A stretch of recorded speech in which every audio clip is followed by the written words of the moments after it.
여기 앨범 그 조카도 봐야 되는데 그래서 오늘 못 읽고 이미 나한테 얘기했어. All right, welcome to Open Doors Community Church. I think most of you have been here. If not, welcome to the newcomers. Before we begin, there are a few announcements that we'll go through. The first, the Lip Servants Drag Choir. We came up with the name last week. We're the Lip Servants. We were supposed to have a rehearsal after the service, but we're not going to. It's been canceled. But we may go shopping for dresses afterwards. So we'll see if we have time to do that. Number two, the Queer Pride Festival is June 1st. We need volunteers to man or woman the booth, and also donations if you have money that you'd like to donate, or condoms, or candy. We're going to make little gift bags. So if you want to donate something for the festival, for our booth, please let me know after the service. Can I just make my announcement? I should add it to that. Sure.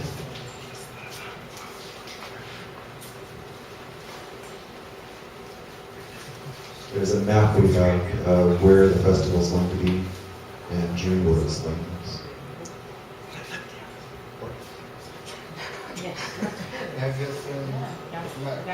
Exactly.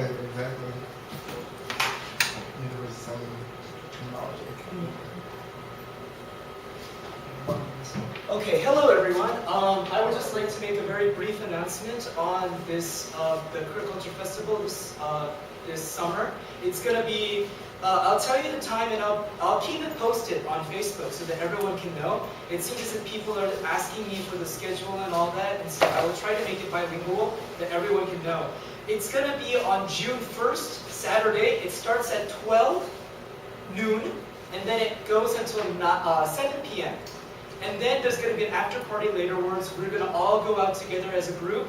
We're going to have dinner together, and then whoever wants to hit the clubs or the bars, we can do so afterwards. And so just make sure that June 1st is wide open in your schedule. You have nothing written down so that everyone can participate together. Now this is online too. This is Hongdae. Hongdae Ikko is literally the name of the subway station. And if you get out at exit 9, which is basically goes to Hongdae University, this lane is going to be where all the booths are going to be sitting at that park. So it's not complicated. All you have to do is get an exit 9 out of line 2, Hongdae Ikko station, and get out right here. If there's a KFC here, and then this is the whole lane, you will see the tents and music. It's going to be loud, and everyone will know. Now, I have another photo that shows where our booth is. This is the main stage, and this is basically the lane that I just showed you. We are right here. Oh, nice. So last time we were located somehow close to the main stage. We were so close to the speakers, it was so loud, and everyone was really, it was too hot and all that. But anyway, these are pillars. So we are basically in between pillars. We have our own space. Yay! So yeah, we're gonna have a really good time here. So just notify that the booth is gonna be settled right there. The booth setting will be done at 11 a.m. So we can start our booth event at 12 p.m. at noon. There's gonna be a stage performance rehearsal starting at 12:30 to 1:30, and our Lip Servants team is gonna do our rehearsal that time. Just so that everyone can know, for those of you who are actually in Lip Servants, we're only going to be rehearsing 5 minutes during that time. And then the opening stage is going to start at 3 to 4:30. Our Lip Servants performance is done between 4 and 4:10. So it's before the parade. So everyone gets psyched about that. The parade starts at 4:30 to 5:30, 1 hour. We're going to parade around Hongdae. And then there's going to be a secondary stage from 5:30 to 7 p.m. and then after party later. So there's going to be a lot of fun. We need volunteers to not only man the booth, but also we need to prepare for the handouts that we need for this event. So we would like to have volunteers and donations.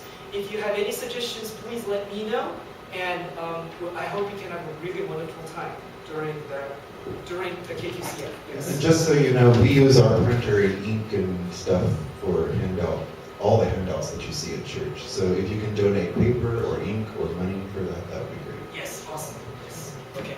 죄송해요. 저 이거 제가 한국말로 다시 설명을 해야죠. 잠깐만요. I think we have money for ink, so if you need ink, you can buy ink.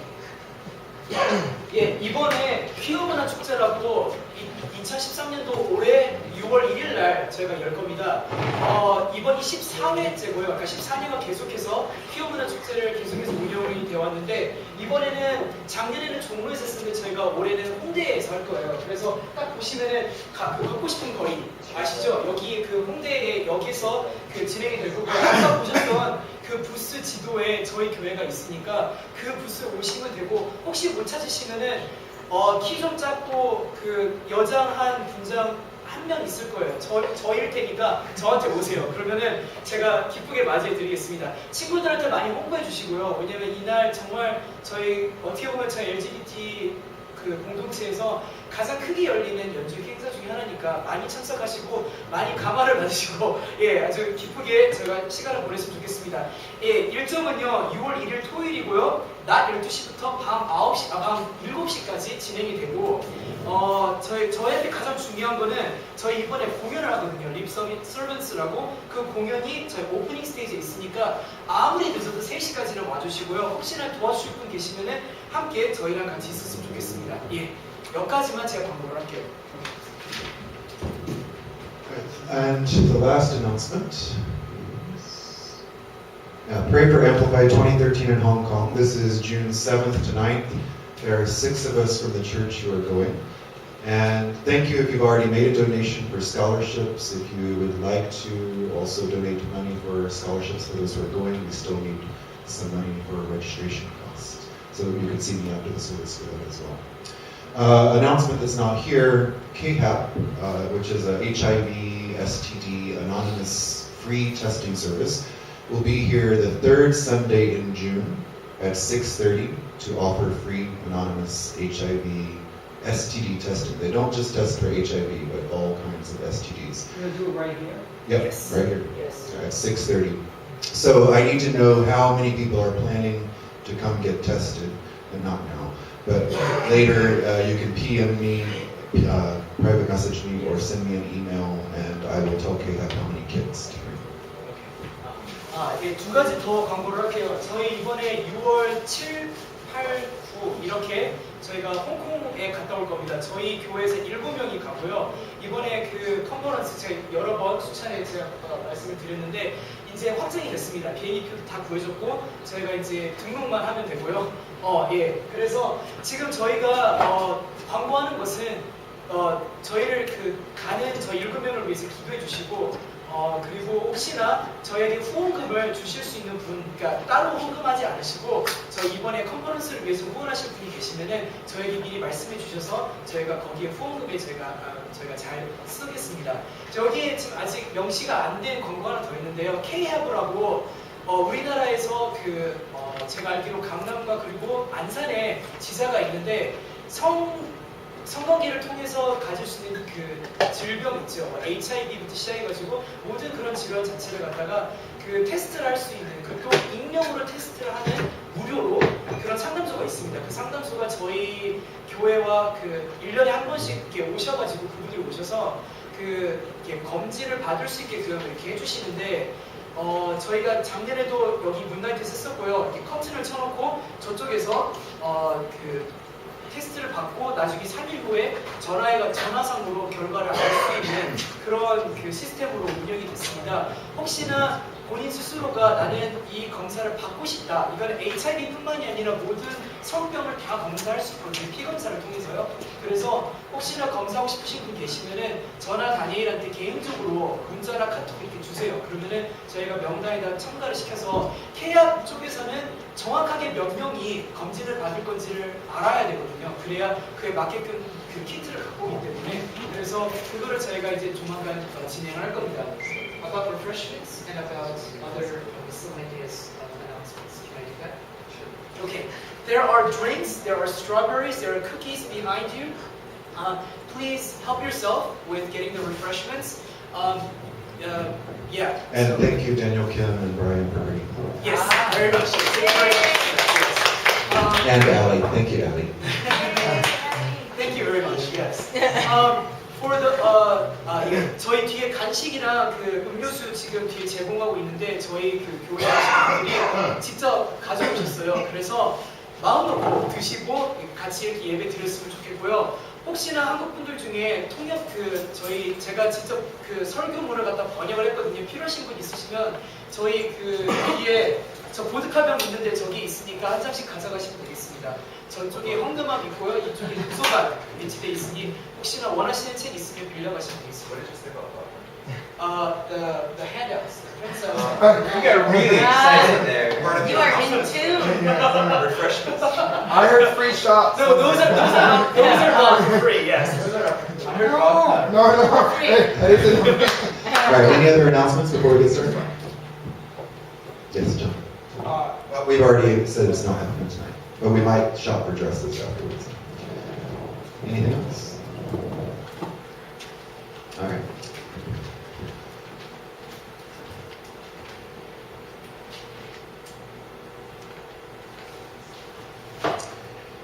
May the light of truth illumine our minds. May the spark of love set our hearts on fire. May the flame of freedom burn brightly within us now and always. Amen. Please join with me in our call to worship reading the yellow words. In his days justice shall flourish and peace till the moon fails. In his days justice shall flourish and the voice of those who are oppressed will be heard. The poor will receive enough on which to live, and the rich will share gladly the abundance they have received at the hand of God. In his days justice shall flourish and peace till the moon fails. The wolf lies down with the lamb. The fierce gives way to the tame. The weak protect the strong.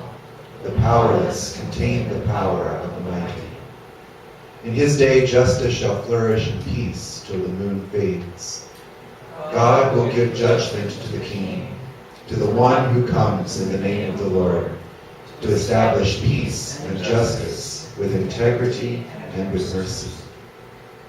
Let's sing together.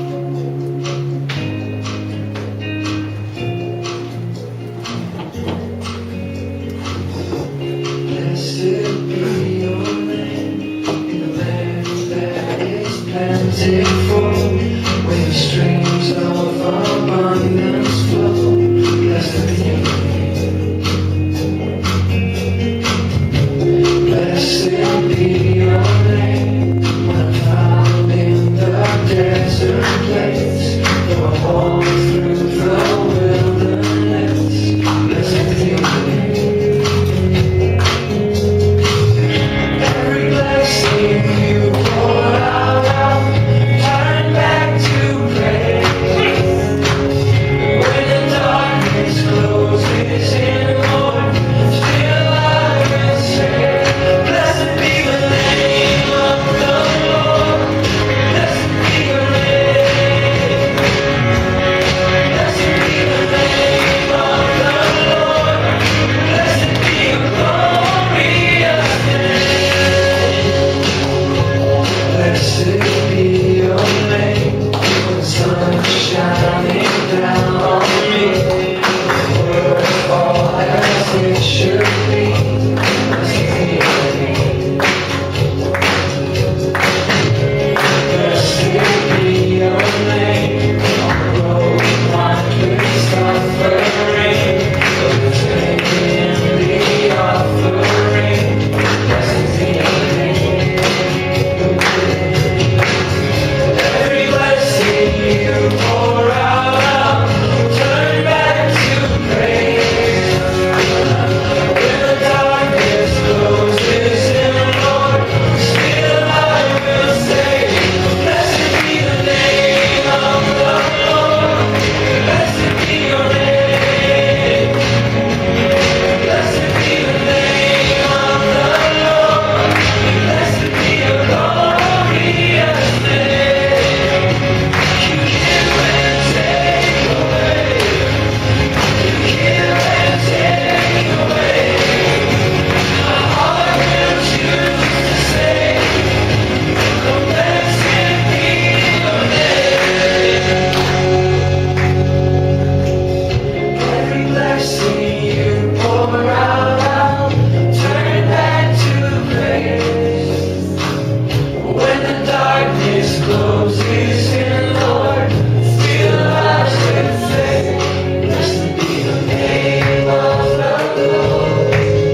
prayers of the people, and there will come a time when there's space for you to name out loud or silently some names that are on your heart. Heavenly Father, when you answered suffering Job out of the whirlwind, you challenged him to see you as Creator God.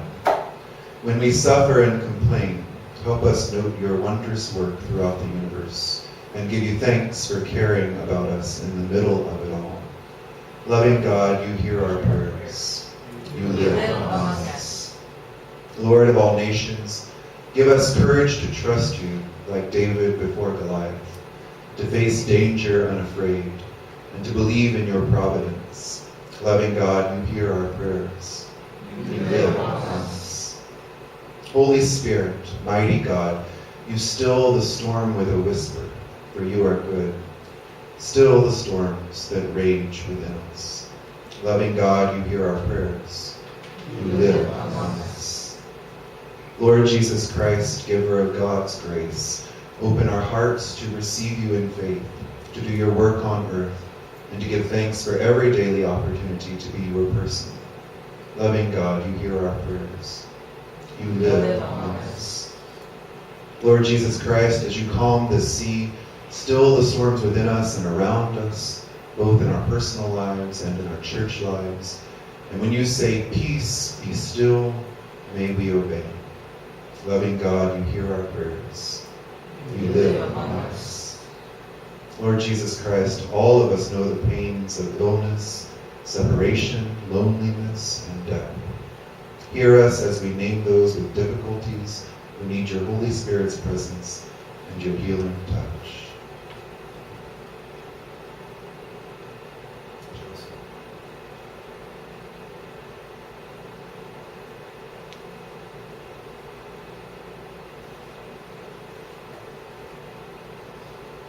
Lacey.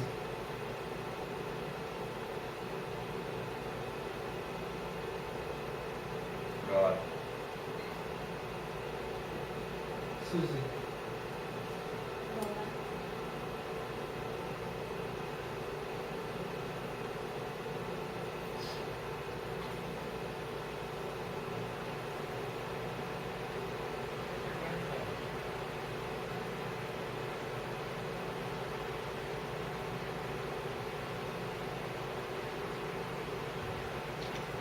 Parents were struggling to accept their resident children, children were struggling to accept their parents' struggle.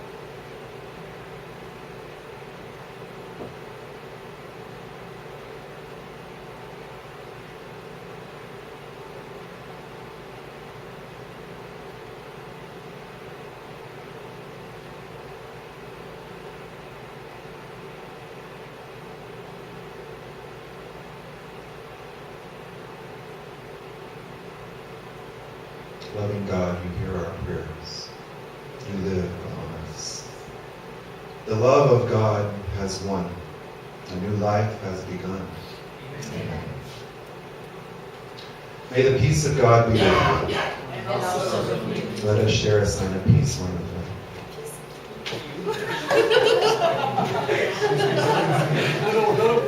It's really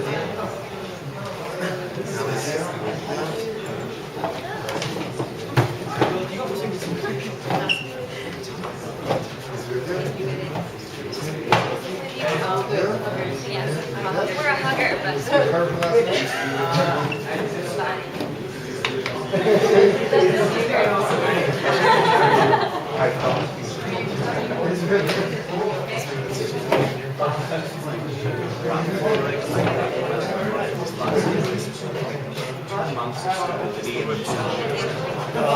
It's like a weird thing here. So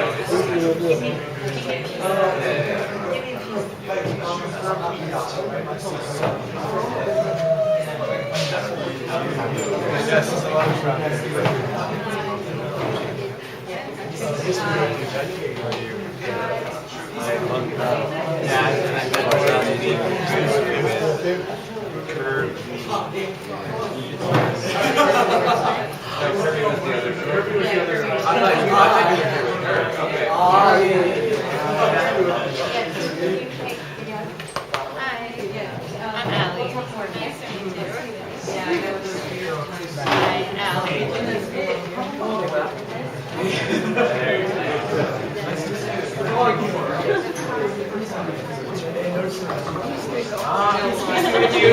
chance to get refreshments, juice, strawberries, cookies. 먹어도 배우가 아니라 이건 먹으라고 나는 거야. Peace be with you. Peace be with you. Yes. Oh yes, peace be with you. Yes. Peace be with you, John. I don't know what to say. Like, thank you. I don't know if that's the right word. For standing up and dancing with that guy. Oh yeah. Such a tool. Yeah, he kind of got the message though.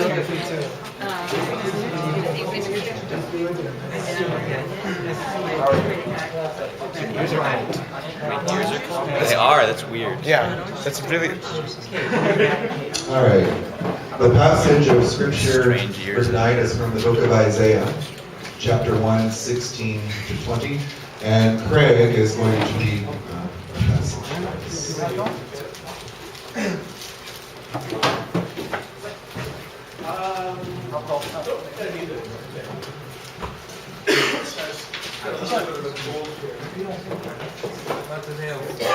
Wash yourselves, make yourselves clean.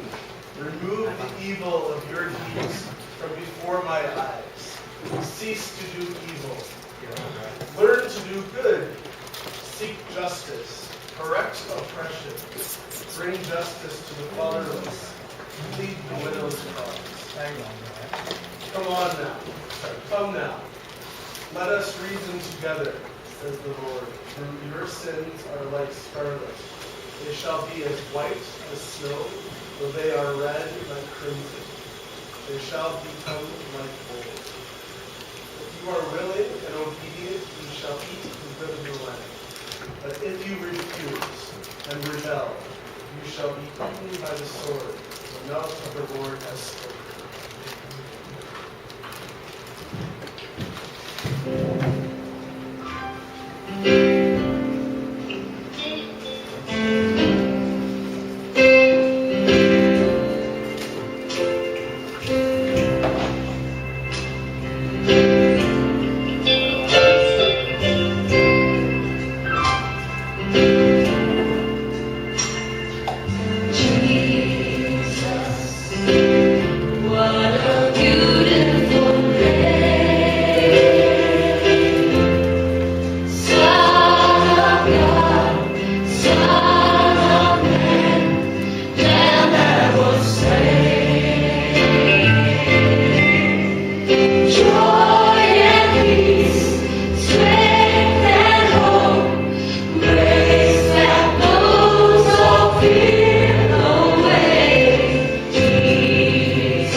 Alright, so the sermon tonight, if you saw on the opening slide, is entitled, Come, Let Us Reason.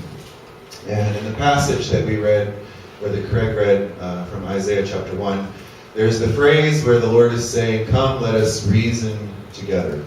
So I wanted to start with this cartoon. Pastor, welcome to church. You won't be needing this, taking the brain out of the guy's head. This is not that kind of church. So we're going to reason together tonight. So often we find church and churchy things hard to understand and confusing.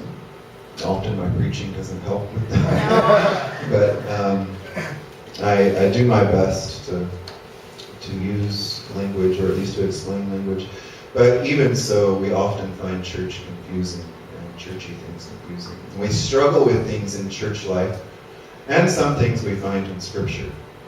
There are some things that we read in Scripture that are hard to swallow. There are some things that we don't want to accept. Before we go on any further, I'm curious, what are some things that you've read in Scripture that are difficult for you to understand or hard for you to swallow? 돌발 질문 하나 드릴게요. 혹시 성경을 읽으시면서 이거는 전혀 이해가 안 된다, 이건 말도 안 된다라고 생각되신 것이 있다면 이 자리에서 한번 말씀해 주시겠어요? I always thought when Ananias and Sapphira, they sold their property and they brought the money into the church, but they didn't give all of it. They held part of it back. I always thought that punishment was really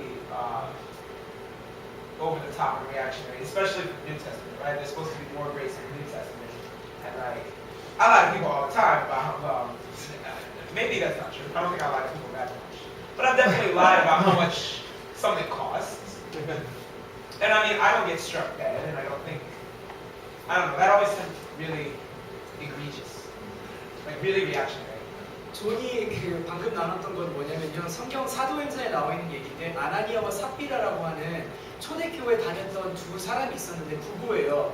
근데 헌금으로 낼 것을 갖다가 거짓말을 하고 헌금의 일부만 교회에다가 내고 본인들이 나머지를 챙겼어요. 그러다가 나중에 그 두 부부가 받은 벌이 죽음이었어요. 나중에 번개에 맞아서 죽었거나 아무튼 뭐 맞아서 죽었어요. 그래가지고 존의 입장은 우리가 늘 거짓말을 하는데 그 정도까지의 벌을 우리가 늘 받는 것도 아니고, 근데 좀 너무나 극단적인 방법이, 또 극단적인 예화가 또 성경에 나와 있는 게 아닐까라고 하는 얘기를 방금 나눴어요. Aren't you glad nobody ever asked you how much you did? Well, the wars fought in God's name or blessed by God, where babies are crushed against rocks and things like that. Wars sanctioned by God or blessed by God. And on top of that, God sanctioning the taking of women as loot. Yes. That kind of pisses me off. 아까 지금 CJ와 조가 얘기한 건 뭐냐면 성경에 나와 있는 얘기 중에 전쟁 얘기가 나오는데요. 그 전쟁을 할 때마다 하나님께서 축복하시고, 예를 들어서 아이들을 돌로 쳐서 죽이라라고 하는 그런 말까지 들어서 본인들이 직접 그렇게 행해서 전쟁에서 이기고요. 또 조가 방금 얘기한 거는 심지어 그러니까 뭐라고 하죠? 그러니까 전쟁터에 나가지 않아서 마을에 남아있던 여인들, 그 여인들을 전리품으로 챙기라고 하나님께서 말씀하셔서 그렇게 챙기는 그런 얘기도 나왔다는 거가 좀 이해가 안 된다라는 걸 나눴습니다. All of the don't be gay literature. One more time. All of the don't be gay literature. So the don't be gay literature from the church or within Scripture? Scripture. The scriptures that are used against gay people. 동성애자들을 갖다가 죄인으로 이렇게 몰아붙여서 사용되는 성경 구절들이 몇 가지가 있고, 이제 그거가 이제 이해가 안 된다고 하는 걸 있습니다. Don't you love we're in a church with 2 cigarette butts on the stage?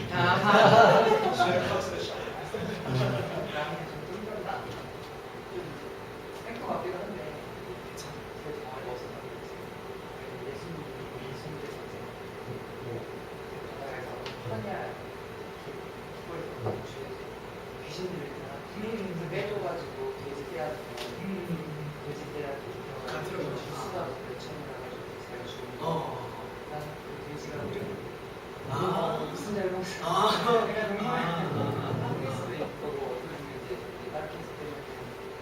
것들을 5만 원 배를 갈라서 지금 그렇지 않았는데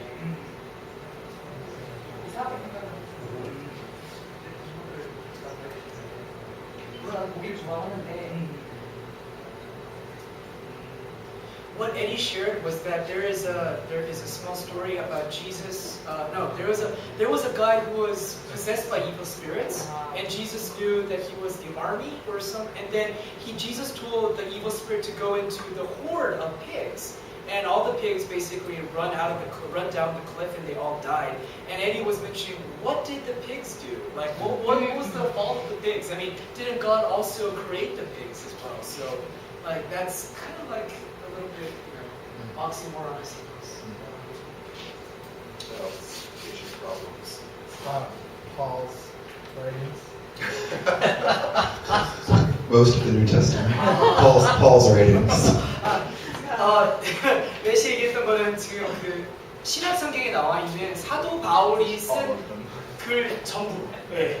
좀 되게 어렵죠. 읽어도 무슨 말인지 모를 때가 좀 많을 거예요. 로마서 읽어보세요. 정말 어려워요. 예. And you know, I just said something that bothers me. The New Testament. A lot of Christians say the phrase New Testament as if it's better than the Old. But the terms Old and New for the two parts of the Bible has always bothered me. Because it sets up a dichotomy between religious groups and also between the flow of scriptures. 그 신약 성경의 신약이라고 하는 그 단어 자체가 문제가 된다고 방금 얘기를 했거든요. 왜 그러냐면 신약이라고 하는 것은 새로운 약속을 말 그대로 한자로 쓴 건데 구약 성경이 있고 신약 성경이 있잖아요. 그러니까 신약 성경이라는 단어를 만듦으로 인해서 구약과 대비되게 구약보다 더 낫게, 더 나은 약속이다라고 사람들이 인식하게끔 만들었다는 거죠. 그래서 그런 어떤 이분법적인 사고를 갖게끔 만들고 더군다나 I prefer 그런 것 때문에 the Hebrew Testament and Greek Testament, although it wasn't all Greek. Those are better terms than Old and New. 그러니까 아무래도 예, 그 히브리어 성경과 헬라어 성경, 그러니까 그리스어 성경에 대한 이 이분법적인 사고인데요. 예, 그래서 솔직히 신약 성경을 믿는 사람은 구약 성경만 믿는 사람들하고 되게 다른 집단이잖아요. 유대인들 그리고 말 그대로 이제 크리스토교들 이제 이렇게 또 나뉘는 그런 현상이 이루어지게 됐죠. 예. A lot of the vision, some of the like imagery in the vision, like I don't understand what is a wheel in the middle of a wheel, and I don't understand. Like I think the wheel has eyes all over it or something, and it's like beryl and sapphire. So like some of the imagery in there, and then more broadly, like what's the purpose of including the visions?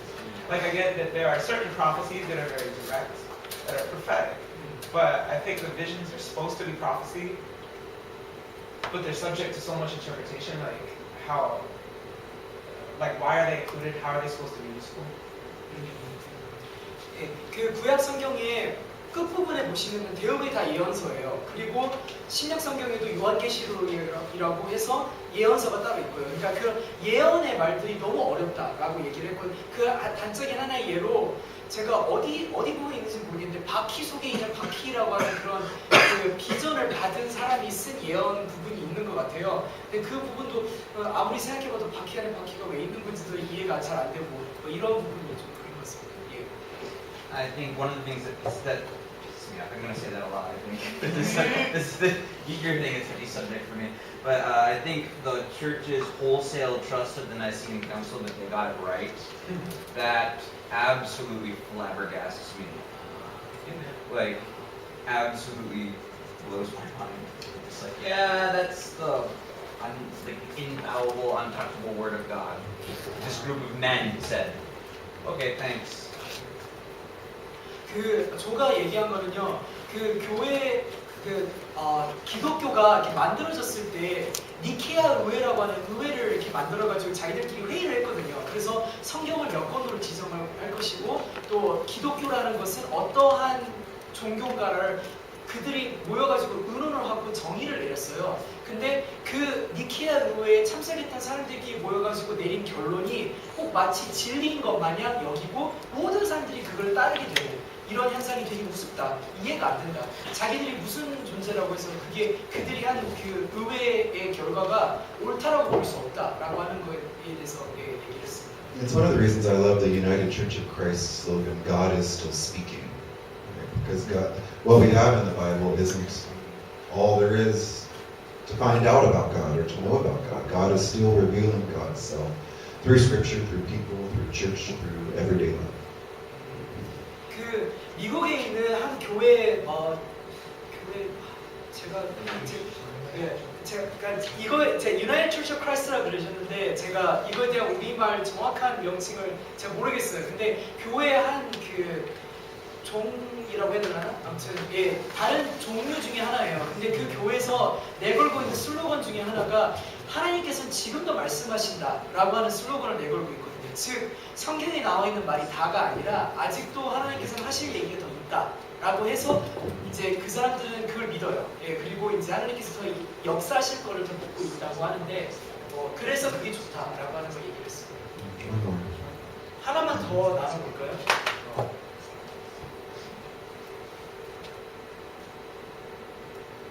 We could bitch about the Bible all night long.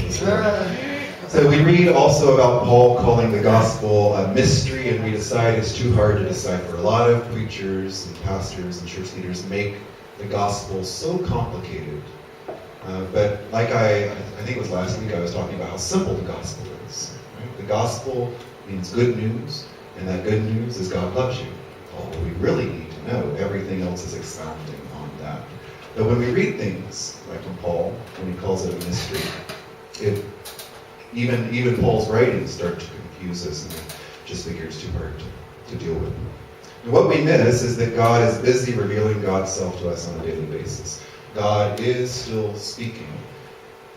The Bible is not God's final word. I believe Jesus is God's final word, but Jesus is resurrected and living and present within us. So God is constantly revealing himself or herself to us on a daily basis. 그 예수님께서 말 그대로 신의 죄송합니다. 예수님께서 인간의 모습으로 신이 이 땅에 내려오신 분인데요. 예수님께서 하신 말씀이고 하나님의 말씀이고 따라서 예수님께서 남긴 기록물 있죠. 인간이 쓴 그 기록물이 결국에는 하나님의 말씀을 담고 있는 성경이 되는 겁니다. 근데 이게 다가 아니라는 거예요. 왜냐하면 예수님께서 죽으셨다가 부활하셔서 지금도 이 땅 여러분 가운데 우리 가운데 역사하고 계시기 때문에 끝이 아니라는 거를 방금 다니면서 연구했습니다.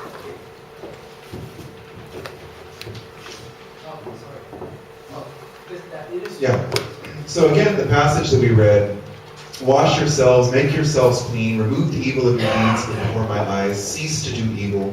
This is God speaking to Isaiah and prophesying through Isaiah. Learn to do good, seek justice, correct oppression, bring justice to the fatherless, plead the widow's cause. Now I find this interesting. This is not what most churches focus on as to what is good. But here, the Lord is saying to Isaiah, this is what is good. Justice, correcting oppression, bringing justice to the fatherless, pleading the widow's cause. Right? It's not about not having sex with this person or that person, or not smoking, or not drinking, or not cursing. This is what is good, according to the Lord. And then he says, come now, let us reason together, says the Lord. Though your sins are like scarlet, they shall be as white as snow. Though they are red like crimson, they shall become like wool. If you are willing and obedient, you shall eat the good of the land. But if you refuse and rebel, you shall be eaten by the sword, for the mouth of the Lord has spoken. All right, so here in the middle of this passage, we see God's focus on reason. 잠깐 조금만 설명을 할게요. 여러분께 갖고 계시는 유인물 첫 장에 보시면 이사야서 1장 16절부터 20절 말씀이 적혀 있습니다. 그게 지금 여기서 스크린에 보시는 거와 동일한 건데요. 17절에 보시면은 다니엘 목사님이 이걸 언급하셨는데 옳은 일을 하는 것을 배워라. 그러면서 옳은 일을 언급을 하세요. 즉 정의, 억압받는 사람을 도와주는 것, 고아의 성사를 변호해주고 과부의 성사를 변론해주는 것. 이게 바로 정의라고 얘기를 하는 겁니다. 즉 다시 말해서 내가 오늘 아침에 일어나가지고 내가 거짓말을 했다. 내가 오늘 하지 말아야 할 행동을 내가 했다. 남들이 보기에는 되게 예를 들어서 나쁘게 보고 있는 행동을 했다라고 하는 거를 가지고 이게 옳다 그르다를 언급한 게 아니라 여기에서 하나님께서 이사야 선지자를 통해서 말씀하신 옳은 일이라는 건 바로 여기에 있는 겁니다. 정의, 변론해주는 것, 도와주는 것 이런 거예요. 예. 그래서 이제 오늘의 주제 바로 제가 그 붉은 글씨에서 밑줄을 쳐놓은 게 우리 서로 변론하자라고 하는 부분입니다. And I think another way we can say this is, come, let us have a conversation. Here, reason is not about the 17th century notion of the faculty of reason necessarily, but it's about conversing with God, discussing with God, arguing with God about how to live life. So, 3 points. Number 1, we can reason with God, we can converse with God, we can challenge God. Number 2, we can be changed by God in that process. Do you remember the story of Israel fighting with, Israel's a person in the story, Israel fighting with the angel? And they came out and they had a wrestling match all night long, and Israel broke his hip. Right? But in that exchange, Israel was changed by Israel's encounter with God. Every time we encounter God, on a daily basis, we encounter God, we are changed by that encounter, by that conversation. And number 3, we can follow God, and if we do, if you notice, the passage of Scripture was conditional. I've talked a lot about the unconditional love of God, and God does love us unconditionally.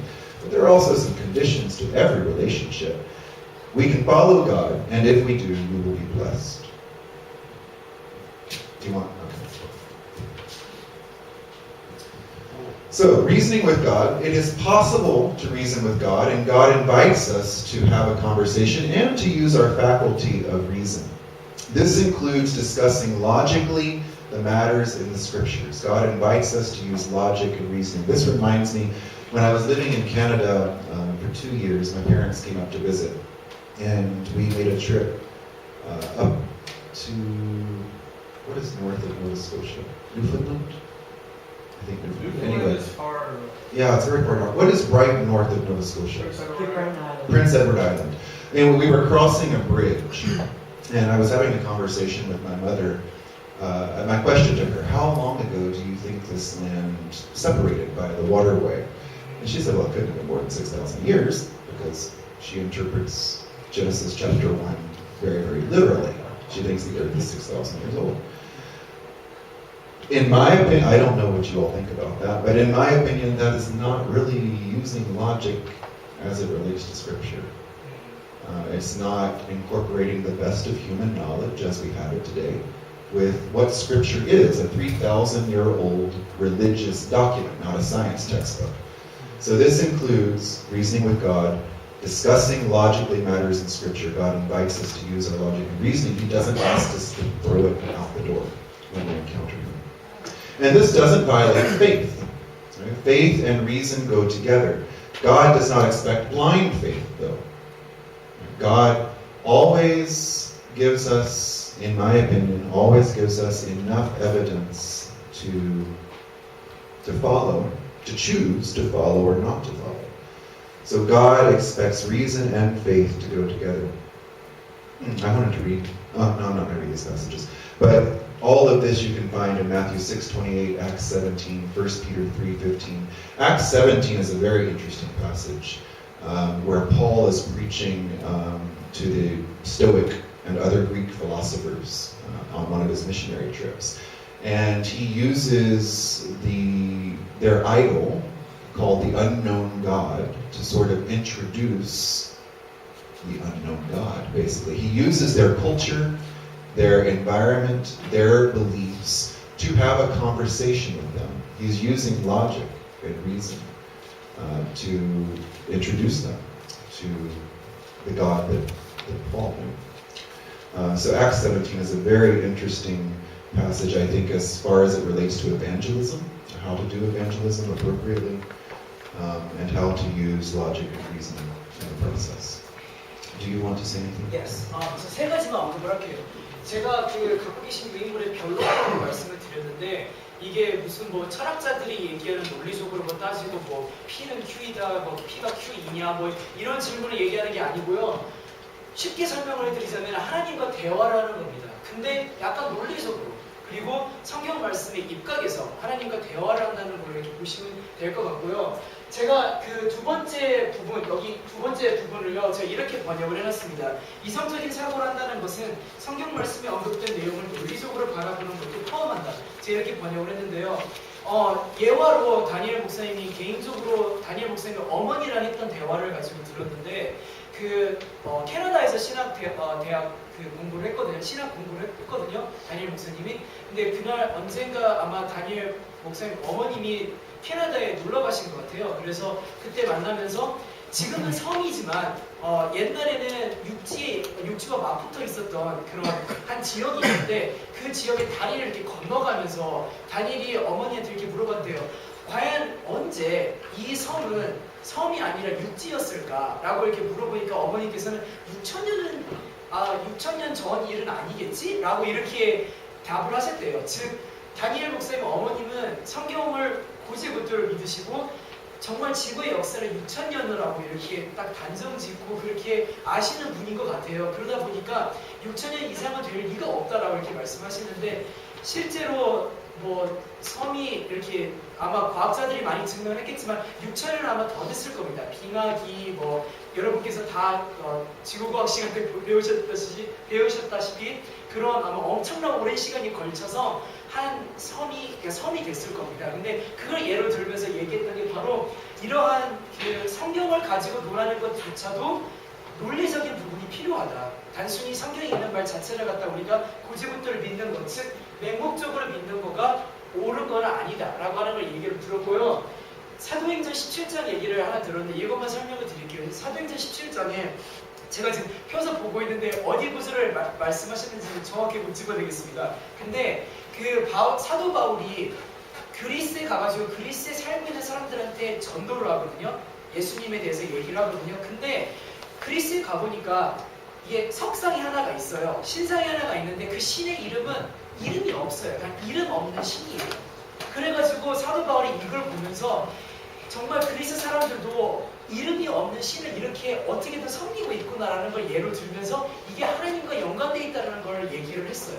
그만큼 중요한 거는 우리가 얼마나 아마도 그리스 사람들은 다 신이 많지만 정말 하나님과 동급의 그런 신을 또한 섬겼던 것 같아요. 그래서 그런 이름 없는 석상을 하나 만들었던 것 같고 그러다 보니까 논리적으로 접근할 필요가 있고 성경에 나와 있는 말을 갖다 고지고대로 믿는 건 위험하다라고 하는 거를 여기 이를 통해서 알 수 있습니다.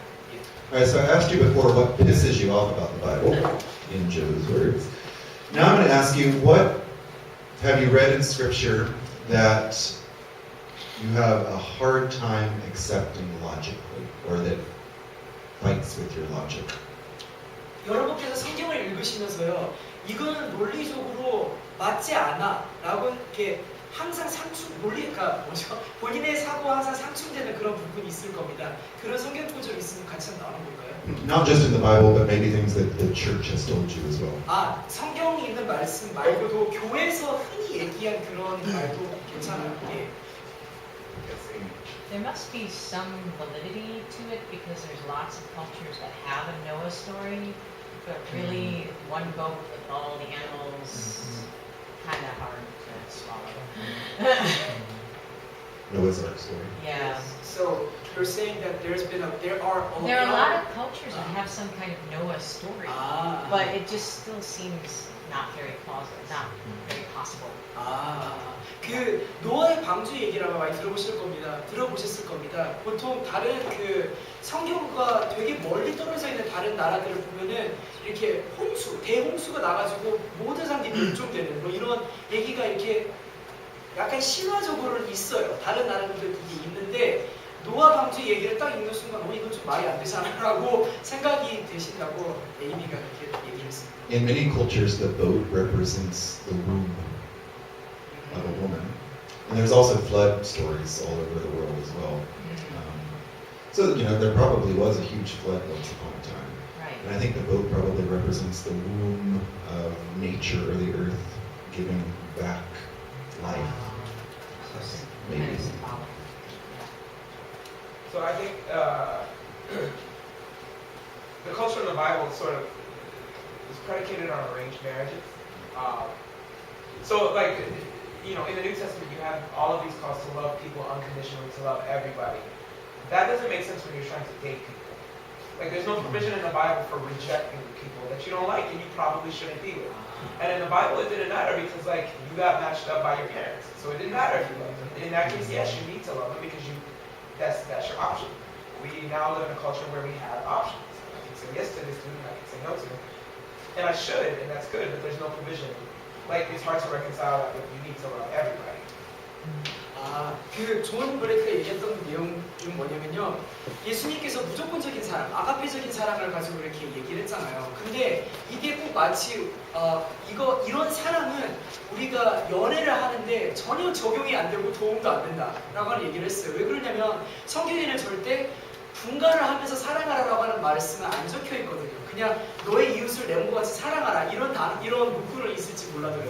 그러다 보니까 내가 이 사람은 사랑하고 이 사람은 사랑해도 되나 하면 안 되나 이런 그 정도가 불분명하다는 겁니다. 그래서 너무 헷갈리고 되게 힘들다라고 하는 얘기를 했어요. I don't know how relevant this is. I think it's relevant, but well, no, you said what the church has told you. It's the whole. It's like the whole like contractual culture with God that the church has kind of nurtured and created.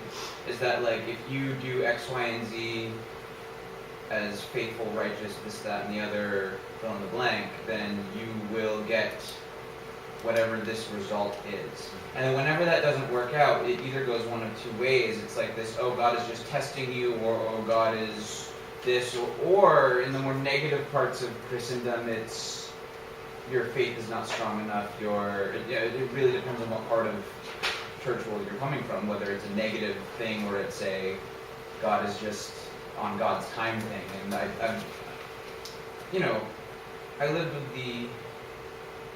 I lived with my hopes up in a lot of things in many situations for years and years and years, and that's played a fairly destructive role. 조가 얘기했던 내용은 뭐냐면요. 그 성경 말씀 중에 이런 말을 많이 들어보셨을 겁니다. 구하라, 그러면 얻을 것이요. 뭐 문을 두드리라, 그러면 열릴 것이요. 뭐 찾으라, 그러면 얻게 될 것이다. 뭐 이런 얘기를 많이 들어보셨을 겁니다. 근데 막상 기독교, 특히나 교회에서는 긍정적인 것만 얘기를 하지 부정적인 부분에 대해서는 언급을 안 해요. 즉 다시 말해서 내가 열심히 믿었는데 안 이루어졌어요. 그러면은 교회에서 하는 소리가 지금은 하나님께서 너한테 주신 때가 아니야. 뭐 이렇게 얘기를 한다든지 아니면 너의 믿음은 약해. 더 믿어야 돼. 이렇게 얘기한다든지 되게 좀 뭐랄까 좀 뭔가 그 반대의 책 이런 게 하나도 없어요. 예, 그것도 없고 되게 믿어라, 뭐 뭘 해라라고 하나만 얘기되고 있는 게 좀 심하다라고 하는 걸 얻겠습니다. Can I stir the pot right now? I have my own opinion. The Virgin Mary and Jesus' birth. I mean, it's one thing that I really cannot understand. I know in Korean history there are a lot of myths that famous kings were born out of eggs, born out of horses, and all these great kings, the founders came from God basically. But I mean, Jesus' story, if he were born as a human being, I mean, I really don't understand why Mary had to be a virgin to begin with. Why don't you just go to a Roman soldier? Maybe. Yes, maybe. 제가 방금 언급했던 거는 제가 성경을 보면서 가장 논리적으로 비약이다라고 얘기되는 것은 성부 마리아가 처녀였는데 처녀의 몸에서 예수님이 태어났다라고 하는 말이 제일 받아들이기가 힘들어요. 그러니까 한국 역사의 설화를 이렇게 보시면은 뭐 알에서 태어나신 그 임금도 있고 뭐 말에서 태어나신 임금도 있고 많잖아요. 막 이렇게 딱 금괴를 열어보니까 막 6개의 알이 있었는데 6개의 알이 금관 가해를 만들었다 뭐 이런 등등의 그런 이야기 많잖아요. 한국 역사에. 그러니까 그런 거를 보면서 이건 말도 안 되라고 하는 걸 알긴 알겠는데 실상 한 번도 처녀의 몸에서 아이가 태어난 그런 적은 우리가 목격한 적이 없지 않아요? 그러다 보니까 이게 좀 왜 성모 마리아가 왜 처녀였을까라고 하는 부분이 좀 힘든데 방금 그거에 대한 지적으로 다니엘이 뭐라 그러냐면은 그러면은 로마 군인으로부터 태어난 예수님은 라고 이렇게 믿으면 어떨까라고 하는 그 얘기를 하면서 약간 좀 제가 좀 뻥쳤습니다. Isn't a bastard Jesus much more inspiring than a Jesus from a virgin birth? To me, the bastard Jesus is the oppressed that we just read about in Isaiah chapter 1. The fatherless, so to speak. right? And I think, honestly, I don't believe in the virgin birth. I think either Joseph made her pregnant before the engagement and they covered it up, or a Roman soldier did. Because of Jesus' emphasis on the fatherless and the orphans and the oppressed and the outcast. And if you look at Jesus' genealogy, you've got all kinds of sexual fuck-ups in that genealogy, not geology. So that makes a lot more sense to me. And the Hebrew word that's translated as virgin in the New Testament doesn't mean virgin. It means young woman of marriageable age. That's what it means. Which typically probably was a virgin in biblical times, but it didn't have to be. So it's sort of a dishonest translation, I think. 다니엘 목사님이 얘기했다는 잠깐 정리를 할게요. 다니엘 목사님은 개인적으로 성모 마리아가 처녀였다는 걸 믿지를 않으세요. 예, 그래서 어찌 보면은 예수님의 사역에 중점을 맞춘다면 예수님께서는 요셉의 실제 아들이었다. 그러니까 요셉과 이미 마리아는 그 말 그대로 성관계를 가졌고 그래서 아이를 낳았는데 그 아이를 숨기고 있었다 등 그런 얘기를 있을 수 있고 오히려 반전을 둬서 로마 군인이 마리아와 관계를 맺었는데 이렇게 해서 예수님이 태어났다라고 이렇게 또 볼 수도 있지 않을까. 왜냐면은 정말 우리 그때 당시만 해도 유태인들은 억압받았던 사람들이잖아요. 그러다 보니까 실제 본 자식이 아닌 서자로 예수님을 이렇게 집어넣어버리면 그 그림이 너무나 알맞게 잘 풀어서 설명이 될 수 있다라는 걸 이렇게 될 수 있지 않을까라고 다니엘 목사님께서 얘기를 하셨는데 한 가지 더 언급을 하셨는데 처녀라고 하는 그 히브리어 단어가 원래 우리가 알고 있는 처녀의 단어가 아니랍니다. 나이 어린 여자로서 결혼 접전기에 있는 여자를 가리킨대요. 그러다 보니까 실제로 이 처녀라고 하는 단어가 나중에서야 오역이 됐을지도 모르겠습니다. 예, 아무튼 그거를 설명해 드릴게요. And it's precisely because of that bastardness and messiness of Jesus' birth that I believe he can be the savior of humanity. We are bastards and bitches and messy. How can a God who is not that be our savior? Right? There has to be some messiness to Jesus' humanity in order for Jesus to be our savior, because we're also messy. And in order for Jesus to identify with us fully, which the scriptures say he does. 어떻게 보면은 예수님께서 정상적인 그런 그 가정에서 태어난 자식이 아닌 비정상적인 가정에서 태어난 자식으로서 태어난 게 더 의미가 있지 않을까라는 걸 얘기를 했어요. 보면은 예수님의 족보를 보면요, 그 예수님의 계보에 나와 있는 그 모든 사람들의 이름을 이렇게 딱 정말 따져 보면은 거기 중에 개 중에는 비정상적인 그런 성관계를 가짐으로써 그런 그 계보가 이어진 경우도 있어요. 그러다 보니까 오히려 이게 우리한테 의미를 하는 건 뭐냐면은 우리 같은 망가진 사람들, 어딘가는 모난 사람들, 어딘가는 좀 약간 비정상적인 우리 같은 사람들을 구원해 주실 수 있는 분이라면은 그 구원자도 우리와 같이 비정상적이고 어찌 보면은 아픈 사람이어야 된다라고 하는 게 논리적으로 성립될 게 아닐까라고 하는 그런 의미에서 방금 예수님의 그런 그 계보 얘기를 했습니다. So I remember the first time you preached this, it was like 2 Christmases ago, and that is when I almost stopped coming to the door. Wow. Huh? Apology. No worries. But I wanted to unpack a little bit more since we're using. One thing I think is that, like, he needed to be well, I think whether or not it was a virgin birth or wasn't, whether or not it actually was or wasn't, I think is kind of irrelevant, because irrespective of whether it was or wasn't, I'm sure he got treated like it wasn't. Right? Like, I'm sure he experienced life of having a reputation of a poor mother and being a bastard or whatever. Like, I bet you, even if it was the Holy Ghost, people probably did. Some people did, but probably a lot of people did. So he had that experience, whether or not it's true or not. The reason that I always had a problem with the idea that he was, like, it's kind of irrelevant whether or not he was or was not the son of a Roman soldier, but the presumption is that, like, in asserting that he was the son of a Roman soldier, you're asserting that God couldn't, you're sort of implying that God couldn't have impregnated a virgin by the Holy Ghost.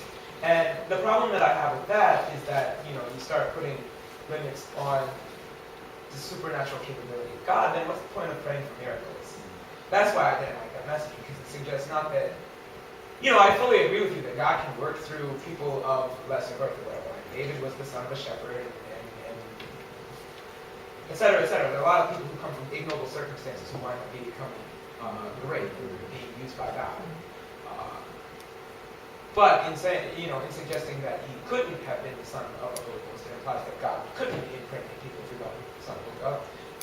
And then you start saying what God can't do, and I think that's disheartening or whatever. It flies in the face of people who claim to have had spiritual healings, right? Like God miraculously healed them of cancer, miraculously lupus and things like that. And whether or not I believe in those things, they're useful. And I think that the argument about the virgin birth challenges those things. 예, 존 블레이크는 다니엘 목사님이 방금 그 성모 마리아의 처녀다라고 하는 그 얘기에 대해서 반대되는 그런 입장으로 얘기를 하셨는데요. 크게 두 가지를 언급을 했습니다. 첫 번째는 예수님이 실제로 말 그대로 처녀의 몸에서 태어났든 아니면 두 사람이 성관계를 가져서 성모 마리아로부터 태어났든 간에 중요한 것은 예수님께서 이미 살아생전에 되게 많은 고난을 당하셨어요. 어찌 보면은 지금 우리 사회를 볼 때 비정상적인 가정에서 태어난 자식만큼이나 똑같은 대접을 받았을 거라는 겁니다. 그래서 그런 경험 때문에 굳이 이게 뭐 처녀의 몸에서 태어났다 아니다라고 하는 거는 별로 상관이 없다는 걸 언급을 하셨고요. 두 번째는 뭐냐면 이 처녀의 몸에서 잉태했다라고 하는 그 말을 풀어서 설명할 때 성경에서 어떻게 기록되어 있냐면은 성령의 힘을 입어서 또는 성령이 성모 마리아의 몸 안에 들어가서 처녀를 이렇게 처녀가 잉태를 하게 했다라고 이렇게 나와 있거든요. 즉 예수님은 성령으로부터 태어났다는 겁니다. 결국은. 근데 이 단어 자체를 우리가 부인하기 시작하면 이 명제를 우리가 부인하면은 기적을 부인할 수밖에 없어요. 그러니까 기적을 믿는 사람들이 있잖아요. 그 사람들의 희망까지 뺏어가면서 이런 말을 오해할 필요가 있나라고 하는 걸 얘기를 했습니다. I saw a hand. Sorry, my hand. That's correct. Main thing that I've never understood, I feel like, especially in the Old Testament, in the Bible, is always saying things like, God said to this person, God said do this, God gave this to these people, God did this. In today's society, I don't see anything that blatant. And thank goodness. Right? Because usually when God said in the Old Testament, it wasn't a pretty outcome. So, yeah. 예, 크레그가 얘기했던 것 중에 논리적으로 이건 말이 안 된다라고 했던 부분이요. 구약 성경에 보면은 하나님께서 누구에게 뭐를 주셨다, 누구에게 뭐로 어떻게 하게끔 허락하셨다라고 하는 그런 표현들이 굉장히 많이 나와요. 근데 오히려 우리의 삶을 통해서 하나님께서 우리에게 뭐 이렇게 해라라고 우리가 명령을 받나요? 그런 제안을 받나요? 그러진 않잖아요. 그러지 않고 살잖아요. 그런 게 좀 논리적으로 모순이다라고 얘기를 하셨는데 다니엘 목사님은 오히려 그게 더 좋은 게 아닐까라고 얘기를 하셨어요. 즉 무슨 말이냐면 구약 성경에 나와 있는 하나님께서 누구에게 시켜가지고 뭘 하게끔 했다라고 얘기되는 그 모든 내용이 항상 비극으로 끝나요. 몇천 명이 죽고 아이들이 울부짖고 처녀들이 이를 갈고 등등등 이런 어떻게 보면 비인간적인 내용들이 많이 수록이 되어 있어요. 그 뒷얘기 항상 그래요. 그러다 보니까 실제로 하나님께서 정말 사람에게 메시지를 주셔서 이렇게 하게끔 했다면 아마 우리 사회는 구약시대만큼이나 굉장히 혼란할 겁니다. 어쨌든 그래요. And Christians have a tendency to pick on the Hebrew Testament. But there are parts of the Greek Testament that are equally atrocious, where God says, supposedly, to do things, or especially in some parts of the Book of Revelation. If you don't understand what the Book of Revelation is about, it's a bloody book. With God saying, and God told Jesus to die a grisly death on the cross, right? And there are many interpretations of why. But yeah, the Hebrew and the Greek Testament are equally atrocious often whenever God said, God said. So maybe it was really bad. So is he kind of like only speaking when it's really bad? No, not all the time. There are beautiful God says as well, but we're apparently not focusing on those tonight. All right, so we reason to change. Reasoning with God leads to change. In our encounter with God, we go from ignorant to knowledgeable. And the more we know God's ways, the more we lead justice-filled, loving lives. I should say the more we correctly interpret God's ways, because correct understanding, correct interpretation are important. The more we lead justice-filled, loving lives. We see this in Isaiah 1:18 in the last part of the verse. Though your sins are like scarlet, they shall be as white as snow. Though they are red like crimson, they shall become like wool. There is real transformation that happens in our encounter with God, the living God. And one of the problems, let's just continue picking the Bible. One of the problems that I have with an understanding of the Bible is perfect, is that becomes our God. That becomes an idol. Right? But that was never the intention of the biblical writers. We talked about this before, in 1 Timothy, where it says all scripture is inspired and profitable for reproof and so on. The writer could have only been talking about the Hebrew Testament, because most of the New Testament books were written. So for modern Christians to understand that the entirety of scripture is entirely perfect and inspired in the sense of being infallible and totally correct, factually or spiritually, I think is a ridiculous and an idolatrous notion. There is only one perfection in the universe, and that is God. When we have an encounter with that God, that living God, and we can have it through Scripture, but that's not the only way, then we are transformed by that encounter. 지금 갖고 계신 의문 두 번째 쪽에서 변하기 위해 변론하는 그 부분을 보고 있는데요. 변화 얘기를 하면서 그리스도인들이 가장 많이 어떻게 보면 잘못하고 있는 것 중에 하나를 지적을 하셨어요. 디모데후서 3장 16절에 있는 얘기를 제가 지금 읽어드리겠습니다. 모든 성경 말씀은 하나님께서 감동을 주셔서 기록되었기 때문에 진리를 가르쳐주며 삶 가운데 무엇이 잘못되었는지를 알게 해줍니다. 또한 그 잘못을 바로잡아주고 의롭게 사는 법을 가르쳐줍니다. 이 말 자체는 물론 이 말 자체를 놓고 볼 때는 궁극적으로 틀린 부분은 없지만 성경 말씀을 가지고 고지고대로 이것 자체가 진리다라고 얘기하는 부분이 있어서 우리가 그걸 인정하기 시작하면은 이게 우리의 우상이 되어버립니다. 이것만 우리가 바라보게 되고 여기와 상반되는 모든 것을 다 죄로 여기고 잘못으로 여기고 잘못된 모습을 우리가 치부를 합니다. 이거와 다른 것조차도 잘못된 모습으로 바라보게 되고 그래서 어찌 보면 변화라고 하는 것은 이거를 고지고대로 인정하는 거가 아니라 그게 오히려 더 무지일 수도 있어요. 근데 더 지식을 가지고 더 하나님과 소통을 하고 대화를 함으로써 진정으로 변하게 될 때 여기 나와 있듯이 정말 우리의 피가 하얗게 되고 양털과 같이 정말 보송보송한 그런 변화가 일어나게 된다는 거죠.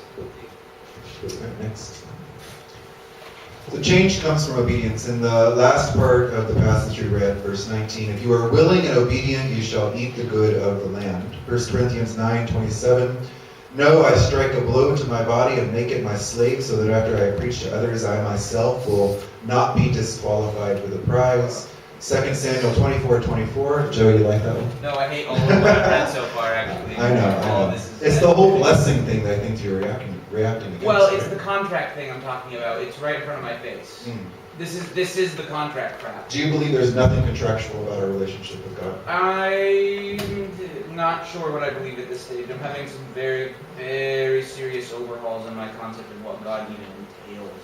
So this is just one of those things that I react to very negatively because of my evangelical background.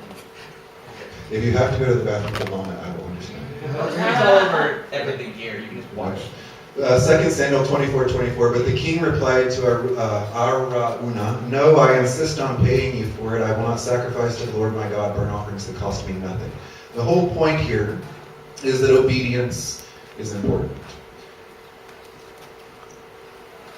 In my understanding of God, the love is unconditional. But blessings, whatever they are, and I'm not talking material necessarily. I'm not talking about happiness versus depression necessarily. I'm talking about a deeper sense of blessing, a deeper sense of peace. That comes from our obedience to God, at least according to these scriptures. I believe that there is a contractual element to certain aspects of our relationship with God, what we can expect from God and what God expects from us. I don't believe that God's love is conditional. God always loves us. But Think about any relationship you've ever had with anybody. There are expectations. And I think God has expectations of us as well. So, good things always cost something. And I will not sacrifice to the Lord my burnt offerings that cost me nothing. We can't expect something for nothing. 저 먼저 일단 조가 지적한 것부터 먼저 통역을 할게요. 조가 이 부분을 굉장히 불편하게 생각을 하고 있는데요. 갖고 계신 유인물 두 번째 쪽에 변화는 순종에서 비롯된다. 이 타이틀만 보고도 굉장히 거부감이 들고 지금 토 나올 것 같다라고 지금 그렇게 얘기를 했거든요. 왜 그러냐면 결국은 이겁니다.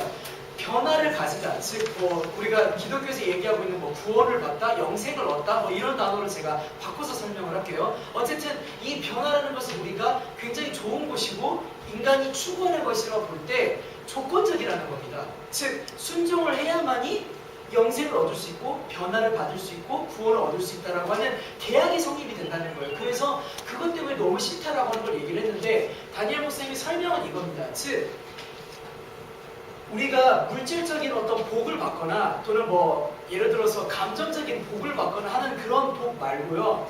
정말 우리의 가슴속 깊이 들어있는 평안, 안정 이런 거를 우리가 얻기 위해서는 어찌 보면은 우리가 순종에서부터 비롯된다라고 하는 말을 할 수 있을 것 같아요.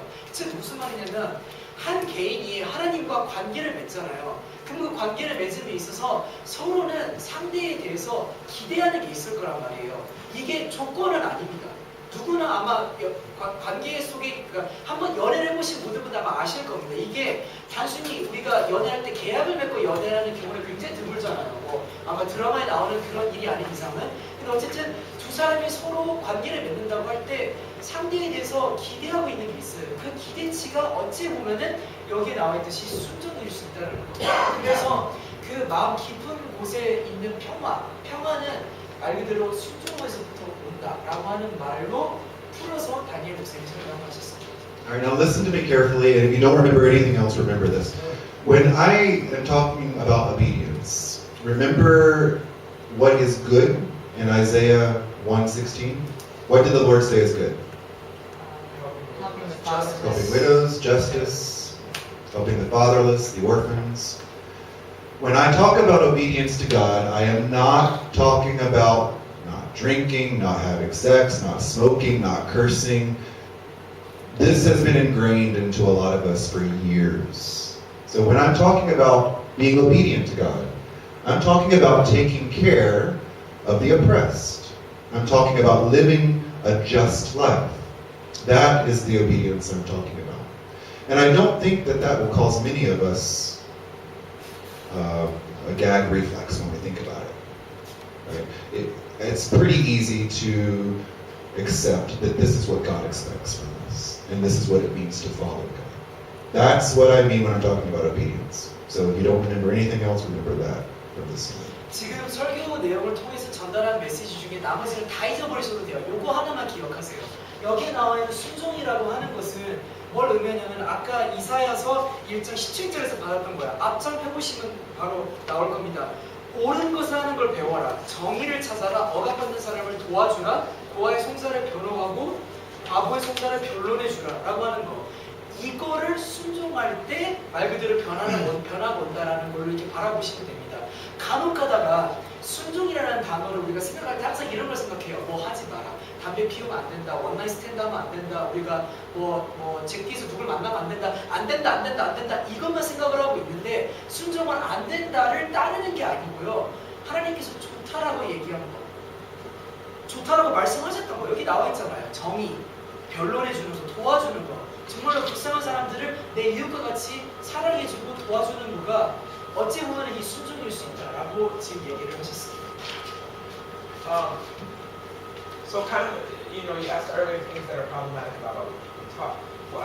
One thing that occurs to me being problematic is the idea that the Bible talks to everyone for all situations. And I don't think that's really logical, right? Like I think probably the Bible talks in stereotypes and generalities, things that are generally true. But there are obviously exceptions. So like in this particular case, if you are willing and obedient, you shall eat of the good of the land. Well, probably that's good logic. Like if you obey your parents, assuming they're good parents, that's probably going to be good for you. But there are exceptions. There are shitty parents. And if you obey them, it's probably going to make your life worse and easy out. Right? And in this case, like, it's good to discipline your body most of the time, but there are exceptions where you can take it to the extreme. Right? And I think we fault ourselves, or we make a fault in reading things like this and think that this is 100% true for everybody all the time. For instance, if you look at the passage about homosexuality, right? Well, probably for most men, sleeping with other men is a bad idea because most men are straight. And, if a straight guy is sleeping with another straight guy, probably there's some unwillingness in that situation. So for most men, that's a good rule. So they shouldn't do that. But for the minority of us, for the 2 or 3% or whatever the statistic is said who are gay, it's different. And I think if you read that rule as if it applies to everybody without exception, that's when it gets problematic. Right? For us, it's probably better. But for them, it's probably better. It's probably not a good thing. So, 되게 재미있는 지적을 했습니다. 존 블레이크가 얘기했던 내용은요, 성경에 나와 있는 성경에 나와 있는 명제 있죠. I have a follow-up. In the same thing with the commandments, right? They said the first commandment with the promise is honor your mother and father that it may go well with you or something like that. Like I said, most of the time that's a good idea. There are exceptions. There are shitty parents who you shouldn't obey because they're drug addicts and they're going to tell you to do weird stuff, right? But most of the time it's good for us to honor our parents, and it will go well with us if we do that. 그 성경에 나와 있는 명제 대부분은 다 일반적인 명제이고 되게 겉보기에는 되게 좋은 명제로 이렇게 나와 있어요. 여기와 같이 순종에 대해서 이렇게 3가지 성경 문구가 이렇게 제시가 되어 있고 여러분 유인물도 갖고 있습니다. 단적으로 2가지를 존 블레이크가 지적을 했는데요. 이러한 현상 때문에 예외적인 케이스는 다 무시당한다는 겁니다. 즉 단적으로 얘기해서 성경에는 부모님을 공경하라라고 말은 나와 있어요. 근데 문제는 뭐냐면 가정폭력을 행사하시는 아버지를 어떻게 공경을 합니까? 마약에 찌들어 있는 어머니의 말을 어떻게 들어요? 되게 애매하다는 거죠. 즉 다시 말해서 예외적인 케이스는 언급이 안 되고 전혀 도움이 안 된다는 걸 방금 지적을 했어요. 그리고 아까 그 레위기에 나와 있는 남자는 다른 남자와 같은 침대에서 자지 말라라고 하는 그 금기 사항이 성경에 적혀 있어요. 그런데 그러니까 이성애자 남자의 경우는 그렇게 해서는 안 되겠죠. 근데 동성애자들은 다 말 그대로 소수다 보니까 다 무시당하고 일반적인 거에는 예외적인 사항으로 놓여져 있는 거기 때문에 당연히 언급이 어찌 보면은 당연히 언급이 안 된 것일 수 있다라고 하는 걸 예를 들었어요. 그래서 이와 같이 순종에 대한 것도 너무 예민하게 반응 안 하셨으면 좋겠고요. 그런 예외적인 케이스 있다라는 것도 이렇게 아시고서 보시면 될 것 같습니다. So God is a reasonable God. God is not capricious and desires clarity in our relationship one with another. Capricious just means isn't crazy acting, doesn't do things that aren't expected. God is a reasonable God, and we can have a foundation in that relationship, knowing that God desires clarity. God is not confusing. God doesn't try to confuse us. God desires clarity in our relationship. God invites us to reason, not to follow blindly. The gospel is easy to understand, even if it is difficult to live. And heaven is within reach, so grab it. Heaven is not out there somewhere in the sky, upper. The world's turning, so where is up? Heaven is here if we want it. Heaven is within reach, so grab it. That's all I have to say about that slide. Yes. So our discussion for tonight. There are 4 questions I want us to think about in small groups. Number 1, how does a person reason with God? What does this reasoning look like? Number 2, do you think reason negates faith, or does it strengthen faith? So can reason and faith work together? Number 3, what things, people, or influences get in the way of reasoning or having a conversation with God? And number 4, how might you reduce these influences that get in the way of your relationship with God? I want us to think about these 4 questions for about 10 minutes in small groups of 4 to 5 people. So find 4 to 5 people near you, make a little circle, talk about this for 10 minutes, then we'll come back and discuss for 10 or 15 minutes. 한국어를 통하실 분은 저와 같이 Number 1, 쪽에서 보이겠습니다. If you didn't make snacks and drinks, this would be a good time to do that. 혹시 간식 못 드신 분 계시면은 지금 드세요. Yeah, well, stop there. How are we going to go? Well,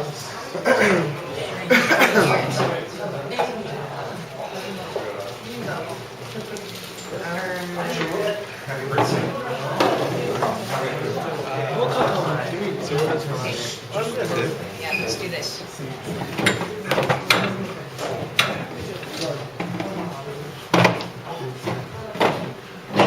Don't spend all of the time at the snack house. 10 minutes. Grab a few. So I'd like some. That's great. Good.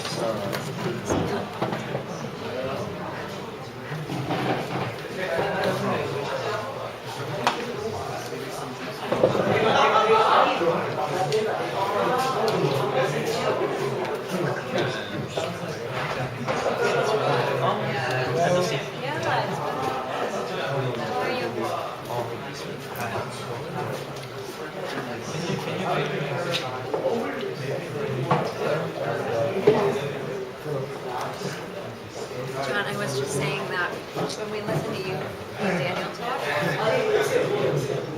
I'm gonna be really sad when you leave because I feel like I get what you're saying a lot of the time, but I don't always follow Daniel as much.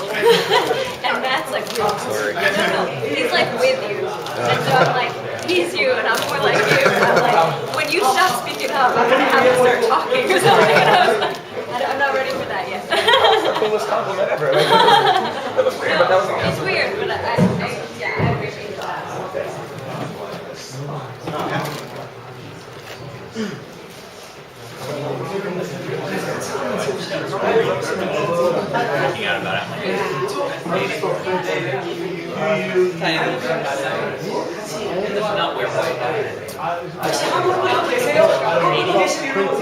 KK or CK?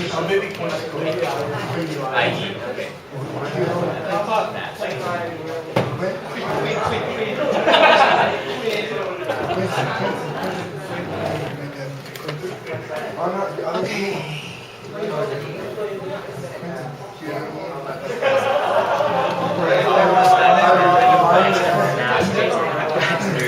How late did you sail? Yeah, I just.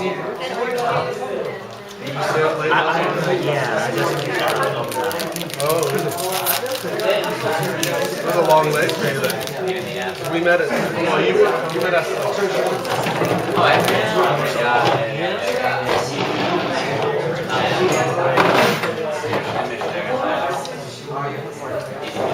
what do you think, CJ number 1? How are you? Kind of. How are you? Like reasoning. How are you? Reasoning with God. Reasoning with God right now is such a ridiculous notion. Like right at this moment in time. Like, I'm not even sure that God actually involves himself, itself, whatever. At this point, like, I'm kind of like, I'm more in the place of, am I an agnostic atheist or am I still Christian? I'm not sure. Like there, like. Talking about this. But anyway, next week, don't have Saturday. Oh, no, Saturday.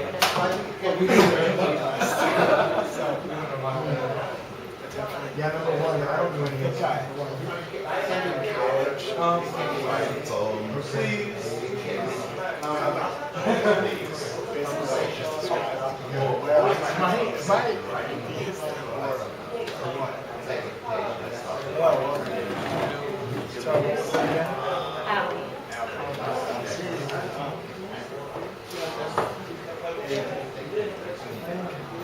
Because, you know, my friend. Funny. It's like,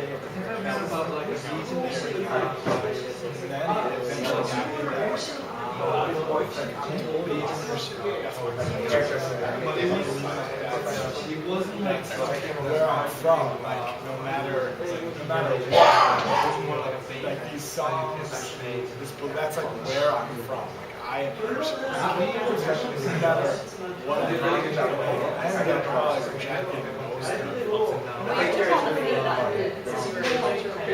Yeah, I guess that's basically it. But I mean, that's where I'm from. And there's a lot of beauty. There's a lot of beauty. There's a lot of freedom.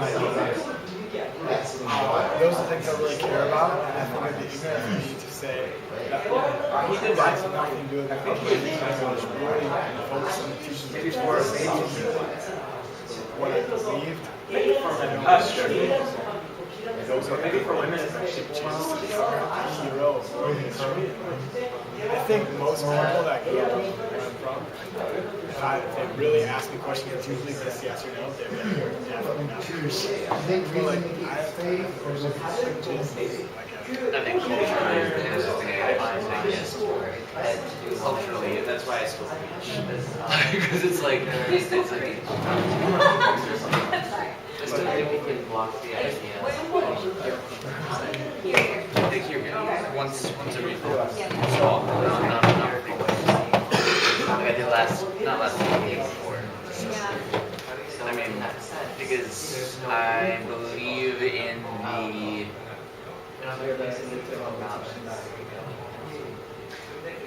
I think more reverse. Jesus was after shalom, like that concept of wholeness and humanity, then I think that's about the only part I can really stick to. I believe But I can still, That's great. but that's the part that I can ascribe to. That's why I can still preach, is because that's relevant, regardless of whether God's involved or not. You know what I mean? I can still talk about wholeness and humanity and how that relates to us and all this stuff. So that still applies. It doesn't matter if God exists or not. So, Still humanitarian, which is like the greatest grabbed me and wanted to dance together and then later they started fighting. Not like fighting, but That's just really hard to do that way. you don't deserve Cultural her. Christianity. You just love Jesus and It's like, everything why couldn't else you say is that about me when I was really isolated. Jesus is a cultural hero. And kind of ignored everything else. Everybody is not. Well, they're shy because the guys go to the guys and not only logical, but it's like offensive. I would, the difference between what, it's not like terrorism. I guess nobody's scared of him. You're good because you're this race and religion. You're bad because they're bad. Kill them all. That's the dumbest thing. That's the worst. It's the worst philosophy. I've heard of that. They're from God. It's racism. Racism sucks.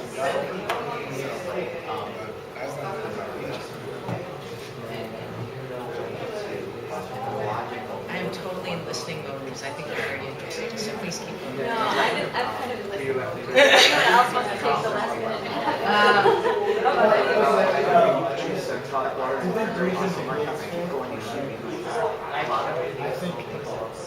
in my brain, they're two separate things. Entirely, like you have faith and then you have world. Right. The whole premise of the, if you want to be part of the club, you go. I don't know, but I know like this one because it's. But there was three people here, but like all the time. I was here and I was like, You need your faith to need reason. Or else reason's going to be your faith.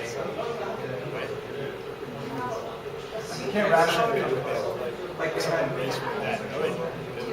it's supposed to be 3 seconds. I don't know, I just don't see them as the same. Can you reason though that all things are possible? I mean, that, Yes. I mean, because I believe that I potentially believe there are aliens. Because it's just all, I don't think at one time a light bulb was a miracle. Like unbelievable. So maybe there is some ability to raise from the dead that Jesus tapped into that we just don't know yet. I mean, I know that sounds ridiculous, but you could reason anything, really. I guess I think you're right. We're not talking like 17th century reason. Like, what's reason? Well, I mean, I believe something because I can make a hypothesis. Like, this is true. And when I test it, it's always true. Right.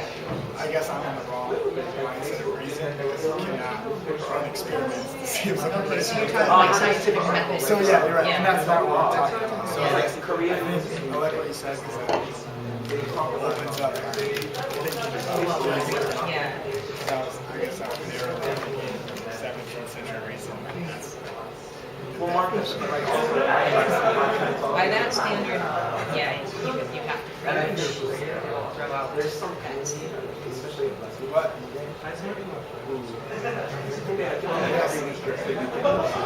Do you need more time? Even if all the Do you need more time? every miraculous thing about 2 minutes. One more minute. 2 minutes. I agree with you. I think that stuff distracts because I feel like Jesus would just stay that maybe the most attractive qualities of mind. There's a lot more focus on that. So you would have still believed that even if there was no resurrection? Yeah, I think it's easier to believe. Yes. So it's more political. I kind of get your point that for me it's not all that important because I'm just happy to believe that. Faith makes me happy. Love is a better way to. Yeah, But I mean, yeah. like literally, they need Yeah. Jesus gospel is a better way to. Yeah, and I don't think it hurts me to believe the right parts. But What you said, things are possible. yeah, Or else we can. she's got a face in it. Oh, I, okay. I'm with you. I think like, I would be more complicated than anything. Yeah. Like, I want to do everything as possible, and I don't know. All right, let's come back together. Or you can stay in your first position. All right, so who wants to say something? We won't break it up. Any question, just name the number of the question you're talking about before you give your comment. Raise your hand, or don't raise your hand, just.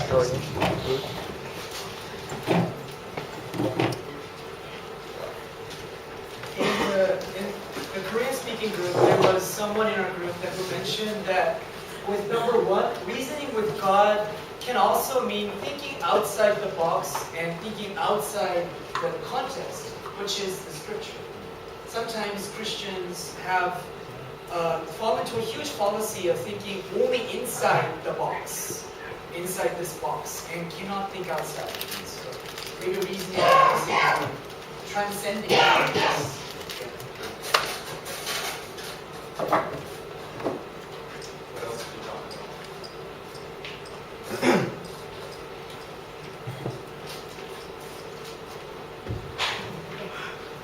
There was a lot of conversation.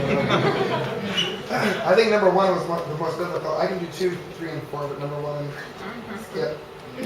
All right, so do 2, 3, and 4. Yes. Actually, do 2. 2. What did you say about 2? All over it. You're like, do it. I have something from the 3. Oh, so for number 2, I said that my faith helps with my reasoning. I reversed it. It helps. 그 매시 얘기했거든요. 두 번째 질문 보시면은 이성적인 사고는 신앙을 굳건하게 한다고 생각하는가라는 그 질문을 가지고 역명제를 만들어서 그 답을 했어요. 즉 신앙이 오히려 이성적인 사고를 하게 한다라고 하는 말로 이렇게 얘기를 했거든요. 좋은 지적인 것 같습니다. You know, we good modernist rationalistic folk love to dichotomize between faith and reason. I think they work together, so they inform each other. 특히 현대 사회에 살아가고 있는 사람들은 그 신앙과 이성을 되게 이분법적으로 이렇게 바라보거든요. 근데 정말 이렇게 딱 놓고 보면은 이게 같이 움직여요. 양면의 동전처럼 잘 서로가 있어야 완성이 움직여요. I'm preaching is bad. I'm not Katie. Next week I'll preach to you, Katie.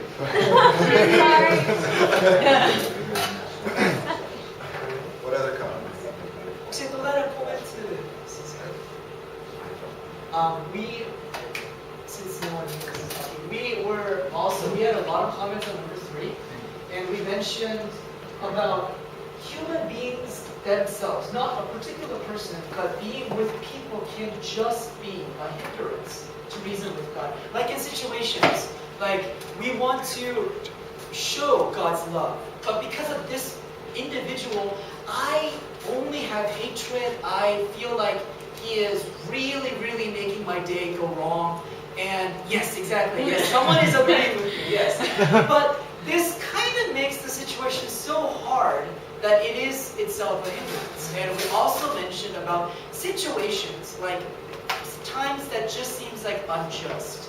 If there is a bar that only makes the entrance fee for men is 10,000 won and for women it's 30,000 won, then there's a problem with that, really. And so, like those situations, it just makes you feel, you cringe in yourself that it really bothers you to have a real good reasoning with God?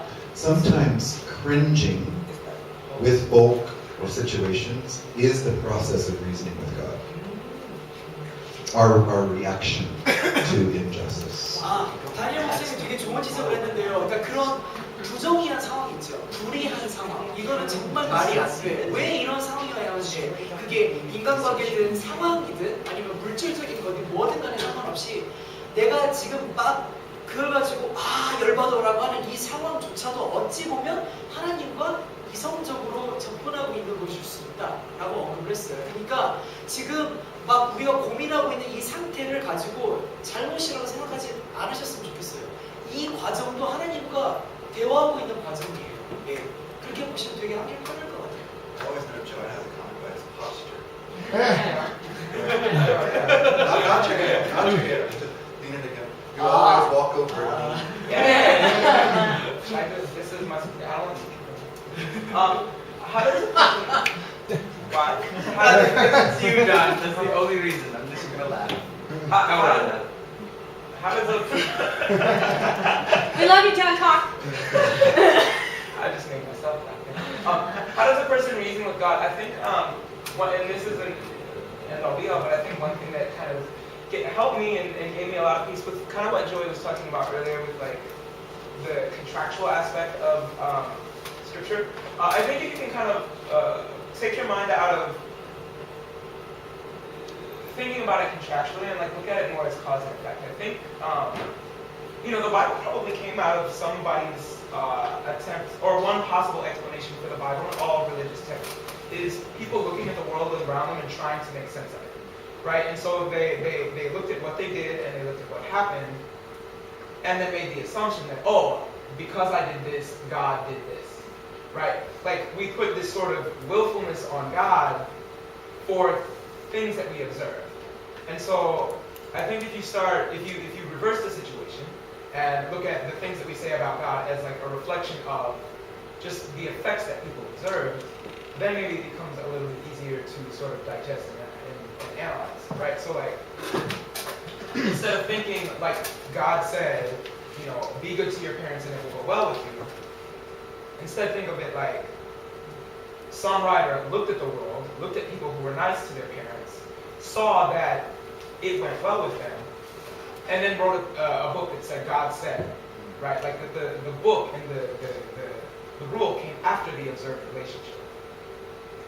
My point being, instead of thinking about God commanded us to do this, no, like God predicted the effect of certain actions, right? Like God said, don't commit adultery. Maybe, but also maybe people committed adultery and it fucked up the world, right? Maybe the relationship was there before the commandment. The cause and effect relationship was there, and the commandment just sort of describes it. 존 블레이크가 첫 번째 질문에 대해서 우리가 하나님과 어떻게 변론할 것인가에 대한 내용을 가지고 그 성경을 조건적으로 그걸 바라보지 말고 인과관계적으로 바라보는 게 좋지 않을까라고 하는 얘기를 했어요. 그러니까 그렇게 바라보는 관점이 하나님과 변론하는 것이라고 지적을 했거든요. 무슨 말이냐면요. 성경에 나와 있는 명령 있죠. 뭐 금기, 명령 이런 거를 우리가 받아들일 때 굉장히 힘들게 받아들여요. 이렇게 뭐 하지 말은 게 왜 이렇게 많아, 뭐 이렇게 하라는 것도 왜 이렇게 많아 등등 이렇게 바라보실 게 많은데 어찌 보면은 이거는 기독교 말고도 모든 종교에 해당이 되는 부분이긴 한데요. 모든 종교에 그 종교 나름대로의 경전이 만들어졌을 한 가지 해석은 이겁니다. 그 경전을 기술한 사람이 세상을 바라보고 이렇게 행동하니까 이런 결과가 초래가 됐어. 그러면 사람들로 하여금 이렇게 행동하지 말게끔 만들면 되겠네? 그래서 하지 마 라고 기록했을 것이다 라고 하는 그런 해석도 있을 것 같습니다. 그거를 토대로 해서 이렇게 얘기를 했는데요. 어찌 보면은 하지 마, 해라 라고 하는 그런 금기의 명령들을 우리가 받아들일 때 굉장히 힘들다면 그러면 성경을 저술했던 사람이 이걸 하면 안 되겠네 라고 생각을 해서 이렇게 기록했겠구나 인과관계적으로 이렇게 바라봐서 그것도 되게 도움이 될 수 있고 그게 하나의 변론하는 방법이 될 수 있다 라고 존 블레이크가 언급을 했습니다. Right, two more. I think when we were discussing number 2, I thought it was just kind of crazy because the whole point is you got to believe someone raised from the dead, which is completely goes against all reason. So you have to choose reason and faith. But when you said that reason and faith inform each other, that like all of a sudden that really clicked with me, because I think that's absolutely true. Because my reason can tell me that eye for an eye makes no sense. But my faith can inform that reason and say, you know what, there's a better way. In the same way that I have my own faith and I believe this is true about the world, my reason can tell me it's a huge world. And a lot of people have different faiths. And if we all hold on to our own faith, that that's the only truth, then that's going to be a disaster. So that's a beautiful concept. Let's do the dirty white guy distance high five.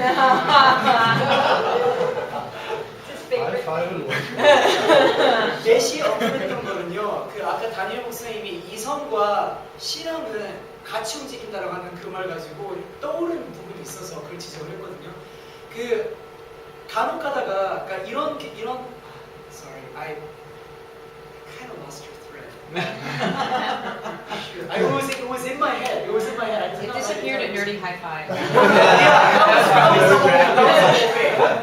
Matt, sorry, can you just repeat what the example what you mentioned? Okay, yeah. My reason can tell me eye for an eye. Yes, And right. my faith can tell me that there's a better way to love your enemies. Okay? Yes. And the reverse would be my reason can inform my faith, because I can see that there are a lot of different faiths in the world. There's billions of people. And if I hold on to my faith as the only possible truth, that's not very rational, and that's going to lead to disaster. So reason can inform faith, faith can inform reason. Awesome. 오케이. 죄송해요. 제가 아까 그 하이파이브 때문에 제가 이렇게 혼란스러웠어요. 들었던 내용을 다 잊어버렸는데 두 가지를 언급을 했어요. 즉 이성과 신앙이 같이 움직인다고 하는 예를 가지고 두 가지를 들었는데요. 우리가 그 일단 두 번째 걸 먼저 말씀을 드리면은 우리가 그 이성적으로 바라볼 때 이 세상에 있는 그 70억 가까이 인류가 있죠. 이 사람들이 각각 믿고 있는 종교가 다 달라요. 물론 이렇게 같은 종교를 믿고 있는 사람들끼리 이렇게 뭉쳐서 살고 있는 경우는 있지만 어쨌든 종교가 굉장히 많잖아요. 근데 신앙 중심적으로 생각을 하다 보면은 본인이 믿고 있는 신앙만 옳은 거예요. 근데 그렇게 세상을 살다 보면은 지금 우리가 알고 있듯이 많은 전쟁이 일어나고 있고 사람들 목숨이 날아가고 있고 이런 상황이 초래하잖아요. 그것처럼 꼭 반드시 신앙 중심적으로 바라본다고 해서 옳을 건 아니다 라고 하는 얘기를 했고요. 이성으로는 우리가 이렇게 판단을 해요. 눈에는 눈, 이에는 이. 즉 우리가 해함을 받았으면은 당연히 그에 대한 되갚음이 있어야 된다라고 우리가 반드시 바라보고 있는데 꼭 그렇게 적용이 안 되는 상황이 엄청 많잖아요. 신앙적으로 놓고 보면 약간은 용서해 주는 게 오히려 더 옳을 때가 있고 그게 더 나을 때가 있고 예, 그렇게 놓고 보면은 이성과 신앙이 따로 노는 게 아니라 같이 움직이고 서로 협력하는 게 어찌 보면 이상적이다라고 하는 얘기를 했습니다. 예. One more. 한 가지만 더 같이 나눌게요. 혹시 더 한 가지 더 얘기할 게 있으신가요? Yes, Steve. I think that I know that reason is good, but I think that my life put me at a point where I got so low that I just didn't even care if it didn't make sense. Does that make sense? Like I needed the faith. Like I didn't have, it was not time to like intellectualize. I just didn't even care about I didn't care if the virgin birth didn't make sense, and I didn't care that it was illogical. I just was happier believing in something. And so I think I've just gotten to a point in my life where I don't want to say that I'm throwing reason away, but I'm just saying it doesn't matter to me, because what's the option? Like the option is to have nothing to cling to. So I don't think they're dichotomous, but I think that you have to I think some people have hit a certain point of low where just reason doesn't matter. Does that sound like I'm not intellectual enough? No. What it sounds like to me is seasons of life. Yeah. There have been times in life when Yeah. I couldn't care less about the virgin birth and the resurrection. Yeah. I had to hold on to something. Right.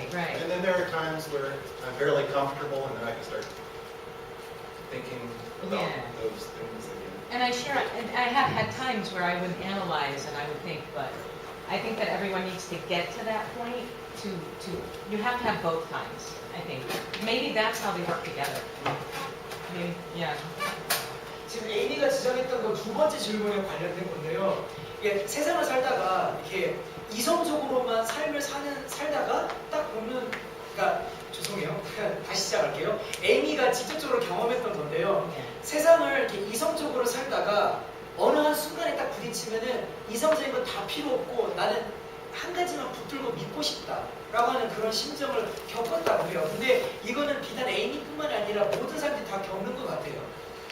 그렇죠. 그런 적 있으시죠. 그러니까 이게 성모 마리아가 처녀든 아이든 상관하지 않겠어.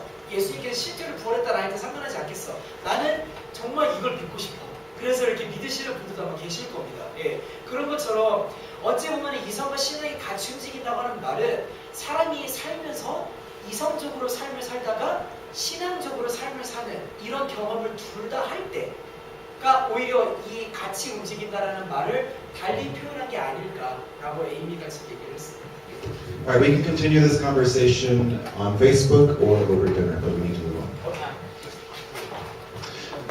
Okay, well, one more comment. Daniel. Okay. I think faith is different with the logic. So, in my humble opinion, I like to respect the faith and logic or reason. Because think about this, when you think about the religion, it's basically related to the belief, believing. It's faith. So faith is more important. Of course, two things are competitor, I think. But of course, logic can enforce the faith in quite degrees. But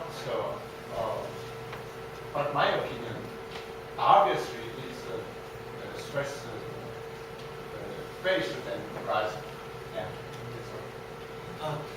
김민수님께서 말씀하셨던 거는요, 신앙과 이성을 놓고 이렇게 볼 때 신앙이 조금 더 우위를 차지하고 있다는 걸 언급하셨어요. 즉, 이게 같이 경쟁한다고 이렇게 비유를 하자면은 신앙이라는 것은 믿는 거기 때문에 조금 더 크다라고 하는 걸 언급하셔서 신앙이 그쵸? 예, 신앙이 이성보다는 좀 더 위에 있다라는 거 말씀이시죠. 예, 그래서 그걸 코멘트를 하셨습니다. What was the one thing I asked you to remember from the sermon?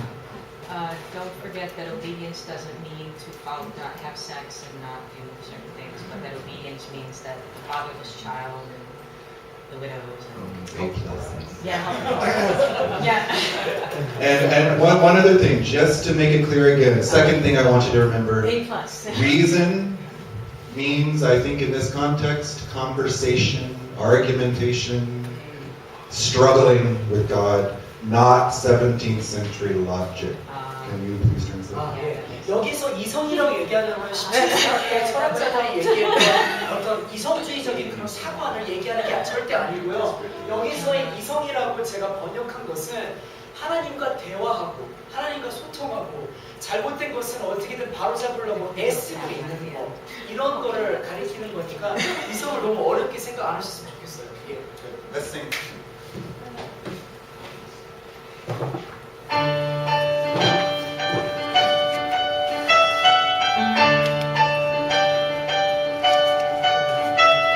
Sing a song of celebration, lift up a shout of praise for the bridegroom widow. Lord of smile and woe, we look on his face. We will to a much better place. With all your might.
joy, with a little joy in the song of the land.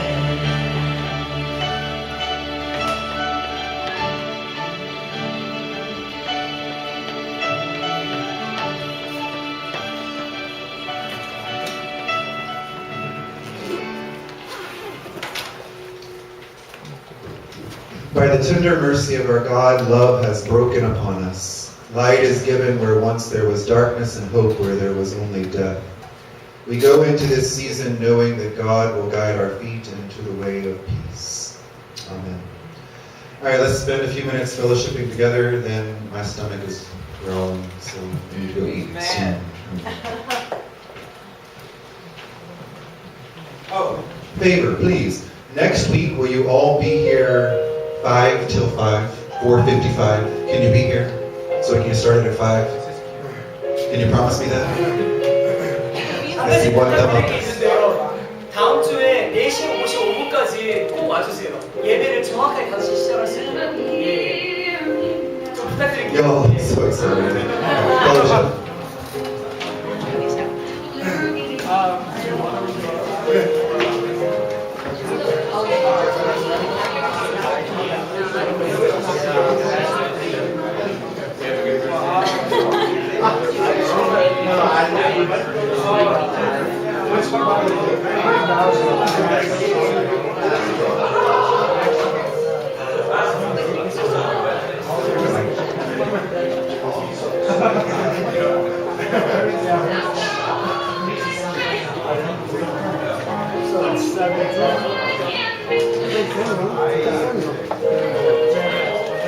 Oh, Jeremy.